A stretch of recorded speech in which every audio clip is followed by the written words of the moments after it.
So we've outlined what President Trump's agenda is. What will he be looking to achieve with this trip? Let's start with the UK. I think this is mostly about atmospherics for Trump. It is a state visit.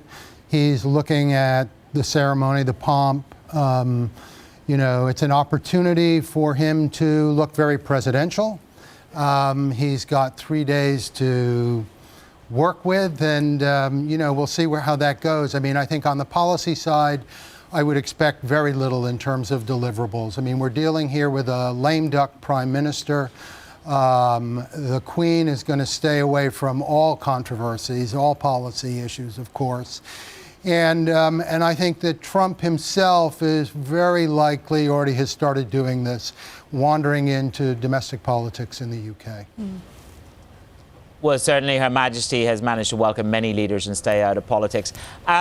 Peter, tell me this. What is the possibility that Trump uses this 3-day platform to really push his China policy about Huawei? Do you think he'll bring up 5G? Do you think he'll bring up that as an issue? Yeah, I think he'll go for Huawei. I mean, I think I would not be at all surprised if he lays down a marker there.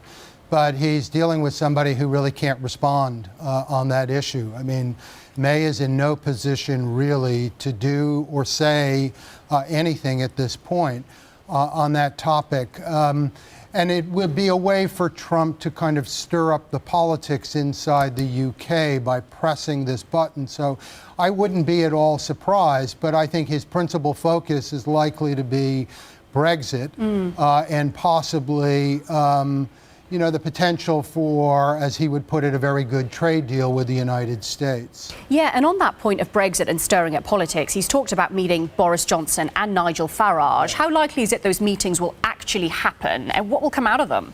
Well, I don't really know. I mean, if it happens, it's going to happen at the ambassador's party, the U.S. ambassador's party, and I don't have an invite. I don't know who's on the list. But what I would say is for Trump, those would be very good meetings. I think that's something he would really look forward to. If I'm Boris, I stay away from those meetings. I mean, the last thing Boris needs to be, I think, is another one of Donald Trump's bromances. I mean, look, the list is Kim Jong-un and Vladimir Putin. I'd stay away from it. Okay, so that's words of warning for you there from Boris. If you're tuning in, take heed. Take heed from the prof. Janet, can I bring it to you? Something tawdry as economics. Have a look at this. It's the UK yield curve. We're in for a rough ride. I mean, I know not every yield curve flattening and inversion is prescient to recession, but things are getting pretty darn tough out there as far as the yield curve is concerned.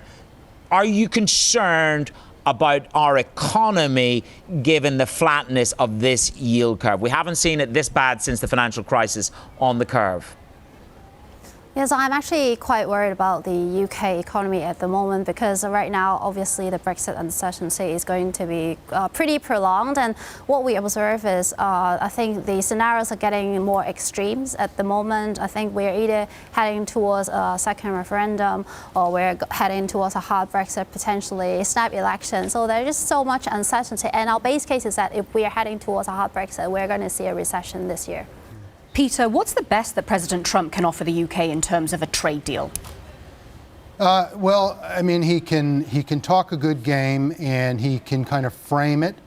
He can offer it, but Donald Trump can't deliver it. And I think this is something that British citizens need to understand, that on a trade deal, it's the U.S. House of Representatives that matters. And there will only be a trade deal if Speaker Nancy Pelosi is behind it, and as she explained at the LSE recently, that there will be no trade deal if there's a hard border in Ireland. Anything that threatens to violate the Good Friday Agreement means any trade proposal means it's dead on arrival in the U.S. Congress.